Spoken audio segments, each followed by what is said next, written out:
সভাপতি এবং লক্ষ্মীপুর জেলা যুব দলের সভাপতি জনাব আব্দুল আলিম হুমায়ুন ভাই এবং বিশেষ অতিথি এবং এই সম্মানিত উপস্থিত নেতৃবৃন্দ, আসসালামু আলাইকুম। আমি সংক্ষেপে কিছু বক্তব্য দেব, আপনারা একটু মনোযোগ দিয়ে শুনবেন। আমি 1996 সালে কজিটে ক্লাস 6 পড়ি। আমাকে 9 নং ওয়ার্ড ছাত্রদল করতেন হাবিব ভাই, কেউ চিনেন কিনা জানি না। উনি এই ওয়ার্ড ছাত্রদলের সাধারণ সম্পাদক ছিল এবং এই ওয়ার্ড ছাত্রদলের সভাপতি ছিল মিরু এবং প্রো ছাত্রদলের সভাপতি ছিল আমাদের হারুন ভাই, ফয়েজ ভাই সাধারণ সম্পাদক ছিল। আমি ওনাদের নেতৃত্বে 96 সাল থেকে ছাত্রদল করে আসছি। আমি 98 সালে এই ওয়ার্ড ছাত্রদলের যুগ্ম সাধারণ সম্পাদক হই। আমি 99 সালে এই ওয়ার্ড ছাত্রদলের যুগ্ম আহ্বায়ক হই। আমি এই ওয়ার্ড যুব দলে দীর্ঘদিন থেকে ত্যাগ শ্রম এবং আমলিগ যুবলীগের পিডে কেন্দ্র থেকে ধাক্কায় বার করে দেয়নি।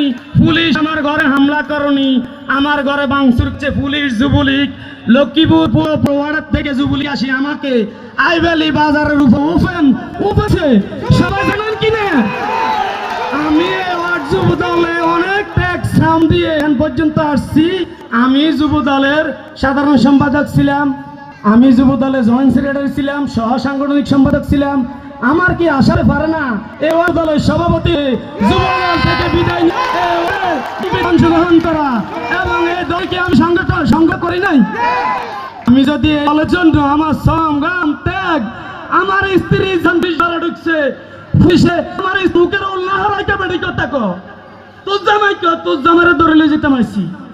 আমাকে আমি কারো কিছু নেতার কাছে চুপ করেছি, আমার র্যাবে চুড়িয়ে উড়ানি বলছে ইন্দি গুলি করে দিয়ে ইন্দি ভারত যদি রাজপথ তোর আমি সেই ব্যক্তি। আমি এই যুব দলে কত কষ্ট করেছি আপনারা জানেন।